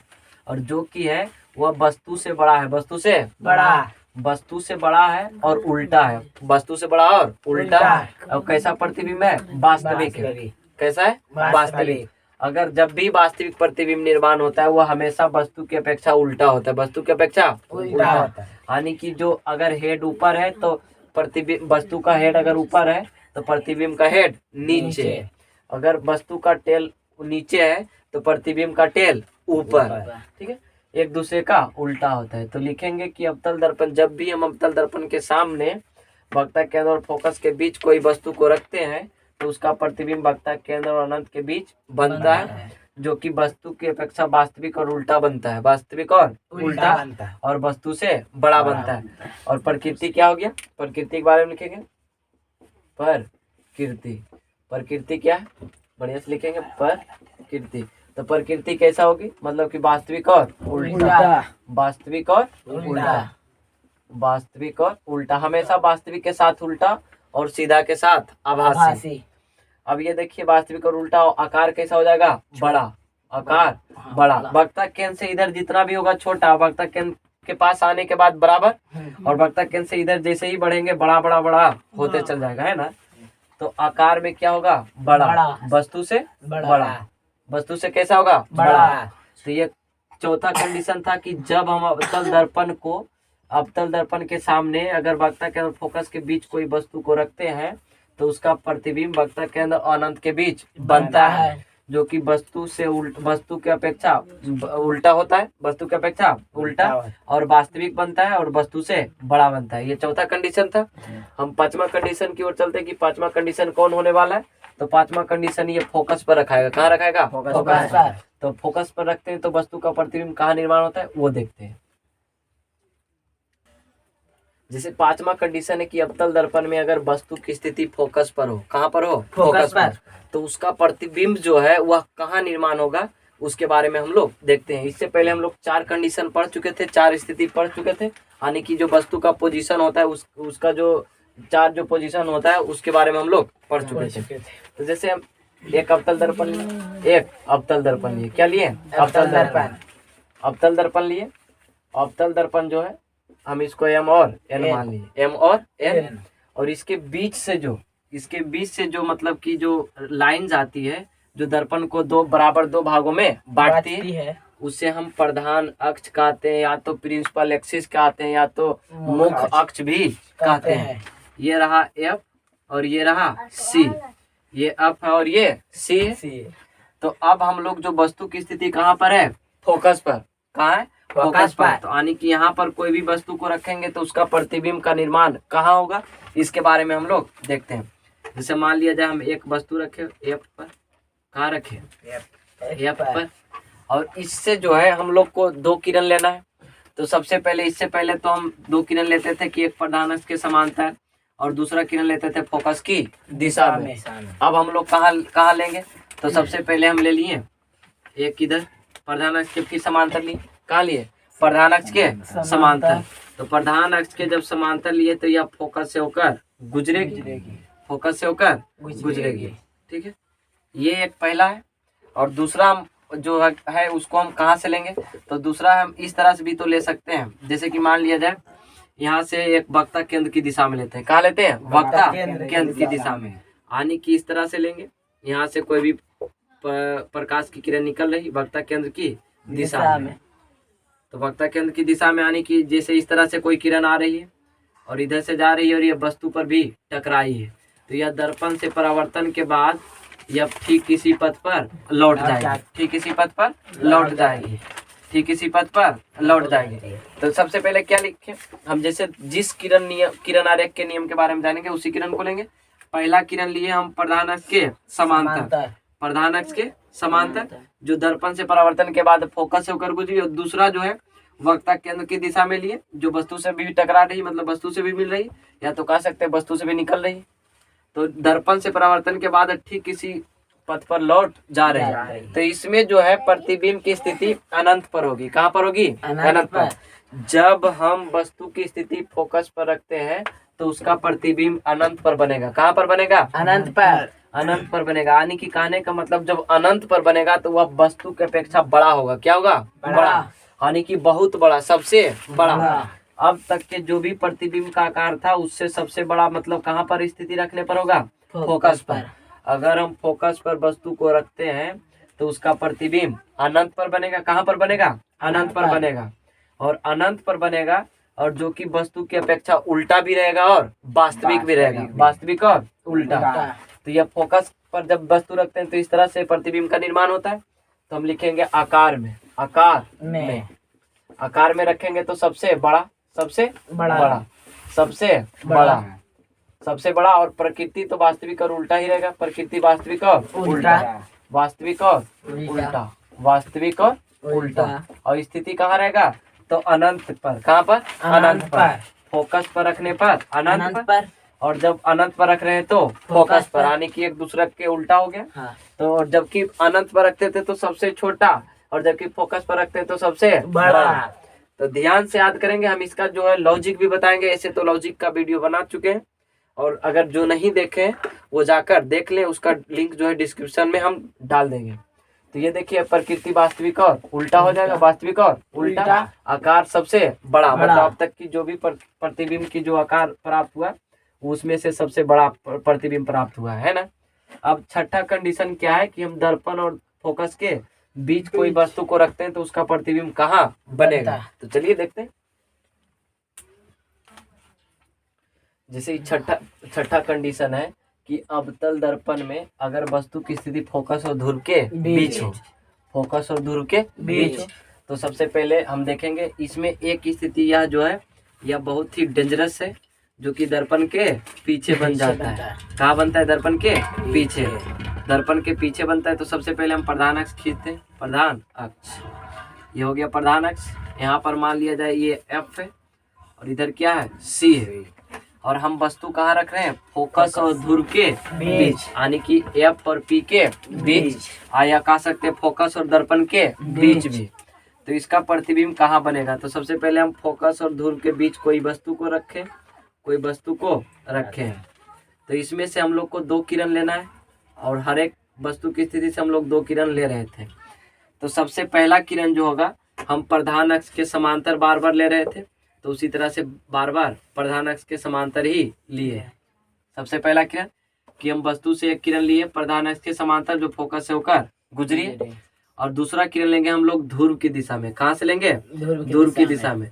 जब ध्रुव की दिशा में लेंगे कोई किरण तो यह ठीक मतलब कि जितना आपतन कोण होगा उतना ही परावर्तन कोण होगा। तो ये क्या होगा इसमें, इस स्थिति में कि यह जो होगा, यह जो किरण है इधर से लग रही है, या इधर जाके बाहर मतलब कि उधर बढ़ जाएगी, उधर बढ़ जाएगी। ये देखिए इस तरह से। और इसमें से जो किरण निकलेगी यह भी हम लोग को इधर से आती हुई प्रतीत होगी, और जहाँ पर एक दूसरे को काटेगी वहाँ पर उसका प्रतिबिंब प्राप्त होगा। ये देखिए हमेशा टूटी लाइन से मतलब कि यह जो जा रही मतलब कि पीछे दर्पण के पीछे जाकर निर्माण हो रही, और एक दूसरे को यहाँ पर काटी है। जैसे कि सबसे पहला किरण क्या लिए?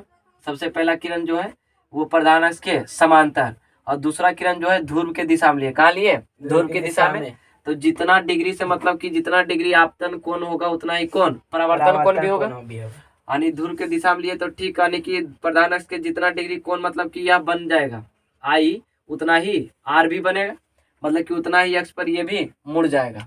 तो ये हम लोग को मुड़ेगा इधर, लेकिन इधर होगा कि लग रहा है कि इधर से इधर मिल रहा है, प्रतीत होगा। तो इसका प्रतिबिंब यहाँ पर आकर निर्माण हो गया, यहाँ पर आकर निर्माण हो गया, जो कि आभासी और सीधा है। आभासी और सीधा है, और हमेशा आभासी और सीधा होता है। तो आभासी प्रतिबिंब को हम लोग हमेशा टूटी रेखा से दर्शाते हैं। किससे दर्शाते हैं? टूटी रेखा से। ये ए डैश हो गया, ये बी डैश हो गया, ये ए डैश और ये बी डैश। अगर इसमें पूछे कि अगर हम कोई भी वस्तु की स्थिति फोकस और ध्रुव के बीच रखते हैं तो उसमें प्रतिबिंब की जो स्थिति होगी वह कहाँ होगी? तो वह दर्पण के पीछे, दर्पण के पीछे। कहाँ होगा? दर्पण के पीछे, जो कि वस्तु से बड़ा होगा। वस्तु से बड़ा, वस्तु से बड़ा यानी किसको कहते हैं हम? आवर्धित प्रतिबिंब, आवर्धित प्रतिबिंब। तो इसमें क्या हो जाएगा, जब हम वस्तु की अवतल दर्पण में अगर वस्तु की स्थिति फोकस और ध्रुव के बीच हो, फोकस और ध्रुव के बीच हो, तो उसमें जो प्रतिबिंब होगा वह दर्पण के पीछे बनेगा, दर्पण के पीछे। जो कि प्रतिबिंब की प्रकृति होगी वह सीधा और आभासी, सीधा और आभासी। और वस्तु सीधा यानी कि वस्तु अगर वस्तु की हेड ऊपर है तो प्रतिबिंब का भी हेड ऊपर होगा, प्रतिबिंब का भी हेड ऊपर होगा। ठीक है, तो अगर पूछे कि अवतल दर्पण के सामने अगर कोई वस्तु की स्थिति फोकस और धुर के बीच है तो उसका प्रतिबिंब की स्थिति कहाँ होगी, तो दर्पण के पीछे, दर्पण के पीछे जो कि वस्तु के अपेक्षा सीधा और आभासी होगा, सीधा और आभासी होगा। और आवर्धित प्रतिबिंब होगा, आवर्धित प्रतिबिंब। आवर्धित मतलब कि बहुत बड़ा प्रतिबिंब, आवर्धित प्रतिबिंब, आवर्धित प्रतिबिंब। ये हम लोग अवतल दर्पण में जो 6 कंडीशन था उसके बारे में हम लोग जान चुके हैं। और उत्तल दर्पण जो है उसमें 3 कंडीशन होता है। कितने कंडीशन? 3 कंडीशन। ऐसे तो 2 ही कंडीशन पढ़ते हैं, एक अनंत पर, एक अनंत और दर्पण के बीच, एक अनंत और दर्पण के बीच पढ़ते हैं ना। तो देखिए ये अवतल दर्पण की जो 6 स्थिति था वस्तु की वो सभी के बारे में हम लोग जान चुके थे। अब इसको हम शॉर्ट में करते हैं। शॉर्ट में कि हम अगर कोई पूछे कि अगर वस्तु की स्थिति अनंत पर है तो उसमें प्रतिबिंब की स्थिति कहाँ पर बनेगी और कितना आकार का बनेगा, तो उसको हम एक बार देख लेते हैं। तो सबसे पहले अगर जब भी या तो अनंत का तुलना हमेशा किससे करेंगे? फोकस से। अनंत का तुलना फोकस से। किससे करेंगे? फोकस से। जब कहे कि अगर वस्तु अनंत पर है तो उसका प्रतिबिंब कहाँ? फोकस पर। जब अनंत पर है तो फोकस पर। और जब वस्तु की स्थिति फोकस पर है तो उसका प्रतिबिंब अनंत पर। ठीक है, अब बताइए कि दर्पण से सबसे ज्यादा दूर स्थित अनंत होता है कि फोकस? अनंत। कौन दूरी होता है? अनंत। तो सबसे ज्यादा दूर में रखेंगे कोई भी वस्तु तो उसका प्रतिबिंब सबसे बड़ा बनेगा कि सबसे छोटा? सबसे छोटा। सबसे छोटा। तो अनंत दर्पण से दूर बिंदु या तो निकटतम बिंदु है? दूर बिंदु। और दूर बिंदु है तो हम जब भी दूर बिंदु पर वस्तु को रखेंगे तो प्रतिबिंब छोटा प्राप्त होगा। कैसा होगा? छोटा। अब फोकस पर अगर वस्तु रखेंगे तो बड़ा, सबसे बड़ा। अनंत में सबसे छोटा और फोकस में सबसे बड़ा। ध्यान से, अनंत का तुलना फोकस से। और ये इसमें एक जो है वक्ता केंद्र का तुलना वक्ता केंद्र से ही करेंगे, वक्ता केंद्र से, वक्ता केंद्र से, वक्ता केंद्र से। इसका हम एक स्पेशल वीडियो बनाए थे लॉजिक से, उसको आप लोग देख लें। तो अनंत का तुलना हम फोकस से करेंगे, वक्ता केंद्र का तुलना वक्ता केंद्र से। और वक्ता केंद्र पर जब भी कोई प्रतिबिंब बनेगा वह वस्तु के बराबर, वस्तु के बराबर। ठीक है, इसमें जैसे कि अब बोल देगा कि अगर वक्ता केंद्र और अनंत के बीच कोई वस्तु है, वस्तु की स्थिति, वस्तु की स्थिति, वस्तु की स्थिति बोल दे कि वक्ता केंद्र और अनंत, वक्ता केंद्र और अनंत, वक्ता केंद्र और अनंत के बीच है, अनंत के बीच, अनंत के बीच। तो इसमें प्रतिबिंब का जो स्थिति हो जाएगा वक्ता केंद्र, वक्ता केंद्र का तुलना किससे करेंगे? वक्ता केंद्र। और ये अनंत है तो इसका तुलना किससे करेंगे? फोकस से। यानी कि वक्ता, जब भी कोई वस्तु की स्थिति वक्ता केंद्र और अनंत के बीच रखते हैं तो उसका प्रतिबिंब वक्ता केंद्र और फोकस के बीच बनेगा। फोकस और वक्ता केंद्र फोकस के बीच बनेगा। कहाँ बनेगा?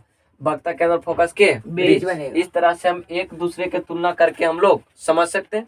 ये अवतल दर्पण का जो वस्तु की स्थिति जो 6 पोजीशन था उसको हम लोग पढ़ चुके। अब उत्तल दर्पण में देखते हैं 1-2 पोजीशन जो भी होता है उसको हम देखते हैं। सही, जैसे कि अब उत्तल दर्पण में देखते हैं कि उत्तल दर्पण में सबसे पहला स्थिति जो है वस्तु की स्थिति रखे अनंत और दर्पण के बीच। ऐसे अनंत पर भी रखेंगे तो देखिए कैसे निर्माण होगा। तो सबसे पहले अनंत और दर्पण के बीच रखते हैं, इस तरह से रखें। तो इसका जो परावर्तक, उत्तल दर्पण का जो परावर्तक सतह होता है उठा हुआ यानी कि उभरा हुआ होता है। कैसा होता है? उभरा हुआ। इसमें यह जो है प्रधान अक्ष है और ये दर्पण के अंदर यानी कि परावर्तक सतह जिधर होता है उसके अपोजिट साइड एफ भी होता है और सी भी होता है। क्या होता है? एफ और सी होता है।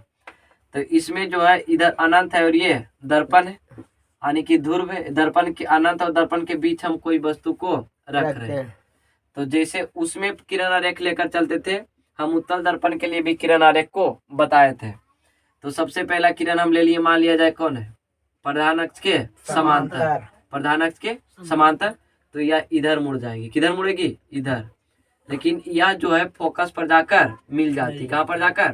फोकस पर। कहाँ पर जाकर मिलती? फोकस पर। और दूसरा जो है हम किरण किधर लेंगे? तो हम वक्ता केंद्र के दिशा में लेते हैं। कहाँ लेते हैं? वक्ता केंद्र के दिशा में। अगर वक्ता केंद्र की दिशा में लेते हैं इस तरह से वक्ता केंद्र की दिशा में लिए, तो ये एक दूसरे को जहां पर काटी है, जैसे यह किरण तो इधर भी मुड़ सकती है, लेकिन वक्ता केंद्र की दिशा में जाता है तो ये वक्ता केंद्र से ठीक उसी पथ पर लौट जाते हैं, है ना। तो ये देखिए एक दूसरे को काटी, यानी कि यह P बिंदु है, P और F के बीच, P और F के बीच काटे है ना। जैसे कि जहां पर कोई भी वस्तु से निकलने वाली किरण जब दर्पण से परावर्तन के बाद जिस बिंदु पर एक दूसरे को काटती है, उस बिंदु पर मतलब कि उस बिंदु पर ही उस वस्तु का प्रतिबिंब बनता है।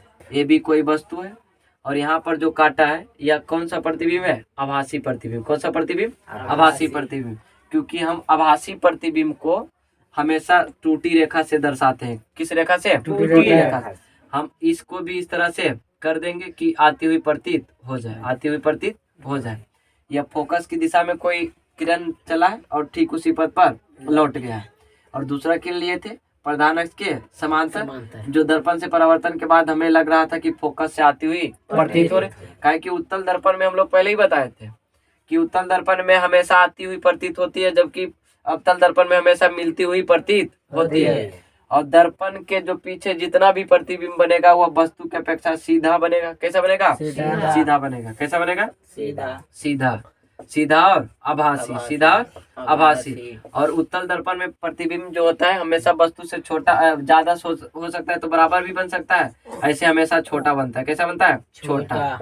कैसा बनता है? छोटा, बराबर और छोटा। जैसे यहाँ पर है, देखिए ये वस्तु है, ये वस्तु का आकार है, ये प्रतिबिंब का आकार, ये A डैश है और ये B डैश है।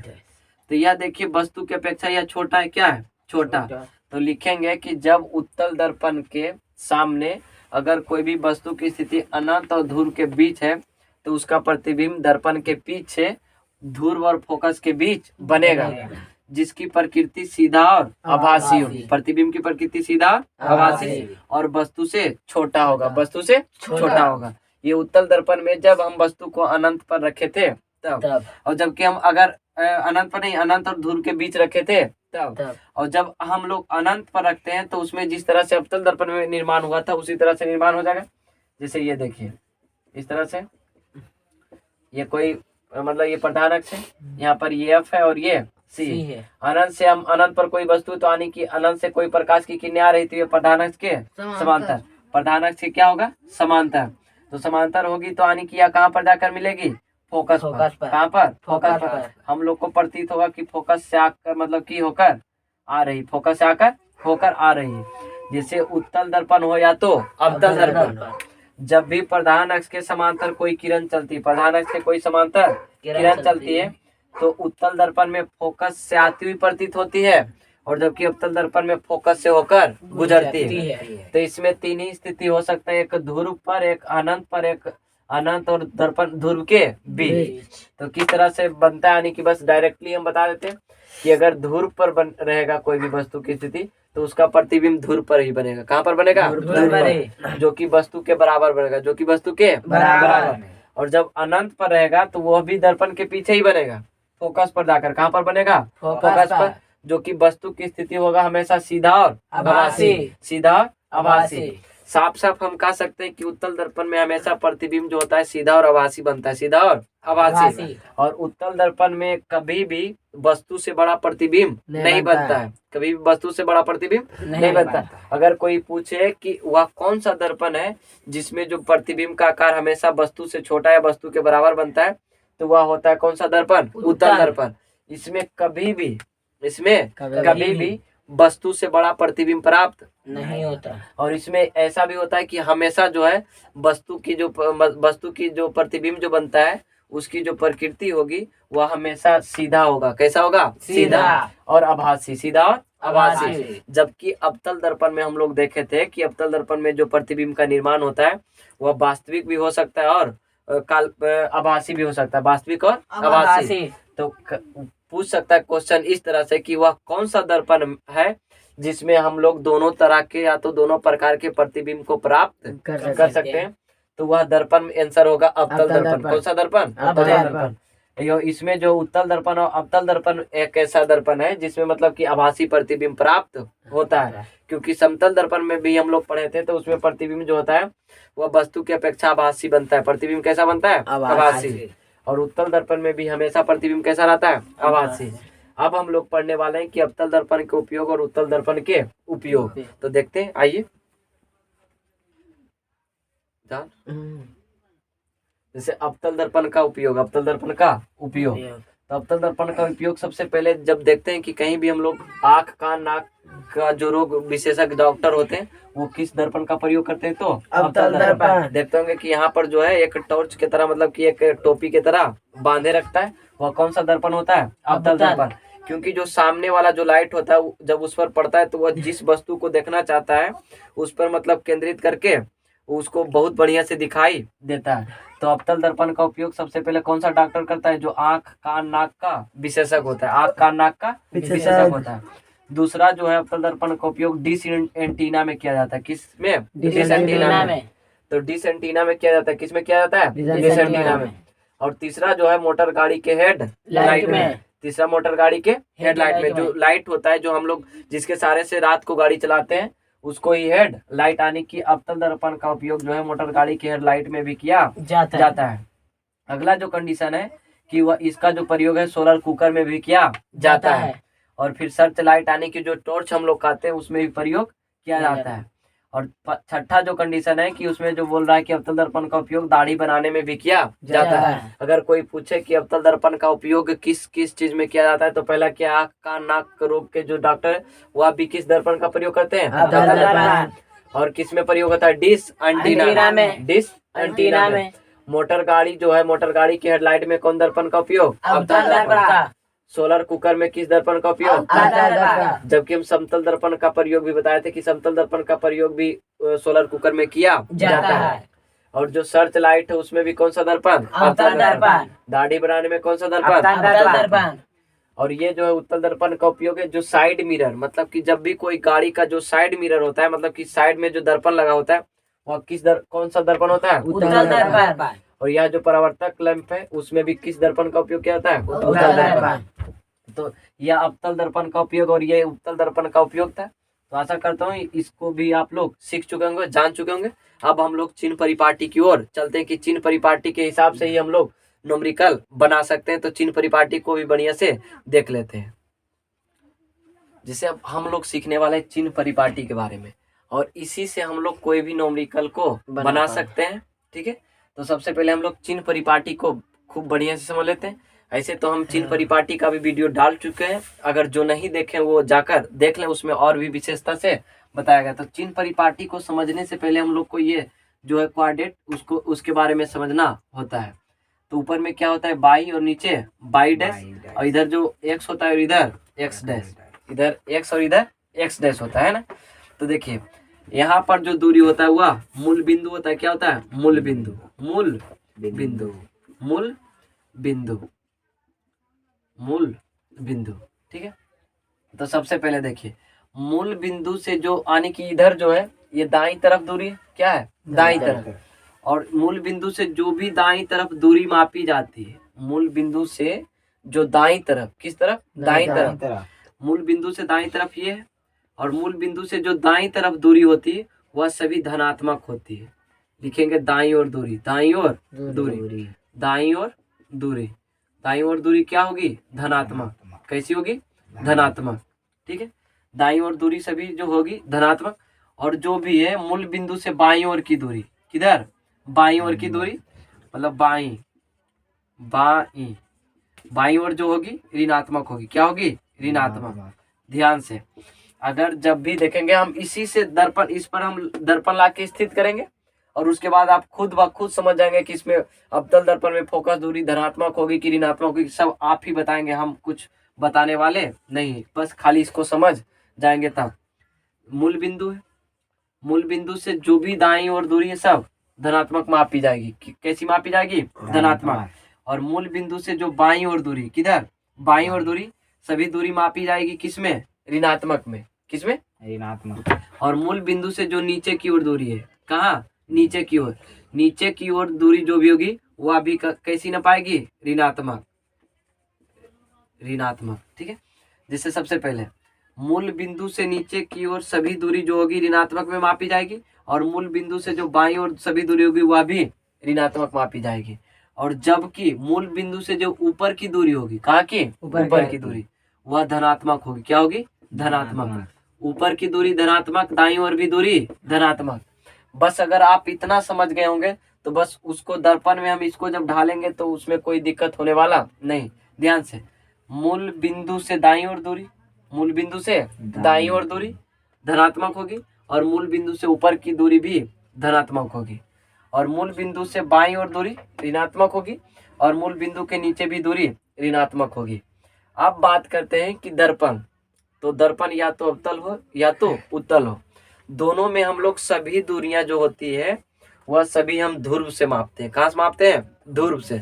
अब हम इस मूल बिंदु पर दर्पण का ध्रुव को लाकर टिकाते हैं। सबसे पहले आप देखिए, इसको मिटाते हैं। तो ये देखिए, हम पहले सबसे पहले अवतल दर्पण का निर्माण किए। किसका निर्माण किए? अवतल दर्पण का। किसका? अवतल दर्पण का निर्माण कर दिए। ये मान लिया जाए पी बिंदु। क्या है? पी बिंदु।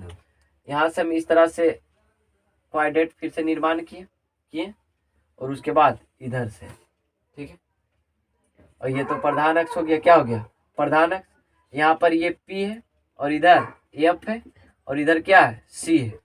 जैसे ये अवतल दर्पण है ना, अवतल दर्पण है, और ये जो है अवतल दर्पण का ध्रुव है। हम अभी बताए थे कि दर्पण या तो अवतल हो या तो उत्तल, सभी दूरी दर्पण के ध्रुव से मापा जाता है।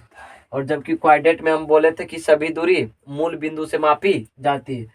तो मूल बिंदु ना मानकर हम दर्पण में ध्रुव मानेंगे। मूल बिंदु किसको मानेंगे दर्पण में? ध्रुव को। और ध्रुव से अब जो भी दूरी, जैसे कि अभी अवतल दर्पण है, तो अवतल दर्पण का जो फोकस होता है, वक्ता केंद्र होता है, वह ध्रुव से बाईं ओर होता है। कहाँ होता है? बाईं ओर। और हम जानते हैं कि मूल बिंदु, और मूल बिंदु हम ध्रुव माने, और ध्रुव को हम मूल बिंदु माने, तो ध्रुव से जो बाईं ओर दूरी, किधर? बाईं ओर दूरी, जैसे कि मूल बिंदु से जो बाईं ओर दूरी होती थी ऋणात्मक, उसी तरह ध्रुव से जो भी बाईं ओर दूरी होगी वह क्या होगी? ऋणात्मक होगी। क्या होगी? ऋणात्मक। तो ये देखिए, ये अवतल दर्पण है। कौन सा दर्पण है? अवतल दर्पण। अवतल दर्पण, अवतल दर्पण है।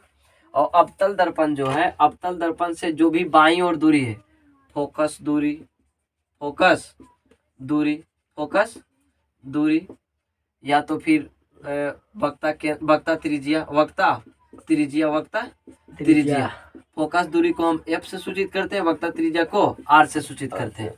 अगर इधर कोई भी प्रतिबिंब बन गया है, ठीक है, अगर दर्पण के आगे ही बन गया अवतल दर्पण में, तो प्रतिबिंब की दूरी, प्रतिबिंब की दूरी, प्रतिबिंब की दूरी, प्रतिबिंब की दूरी, तो प्रतिबिंब की दूरी भी, तो ये सभी अगर दर्पण से बाईं ओर की दूरी, दर्पण से बाईं ओर की दूरी, अगर प्रतिबिंब भी दर्पण के बाईं ओर बन गया, तो ये सभी दूरियां किसमें मापी जाएगी? ऋणात्मक में। किसमें? ऋणात्मक में।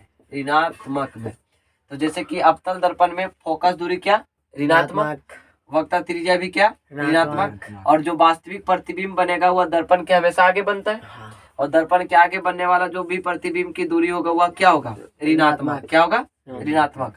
हमेशा हम लोग जानते हैं, या तो दर्पण हो या तो लेंस हो, हमेशा दर्पण या तो लेंस के बाईं ओर वस्तु को रखते हैं। कहाँ रखते हैं? बाईं ओर।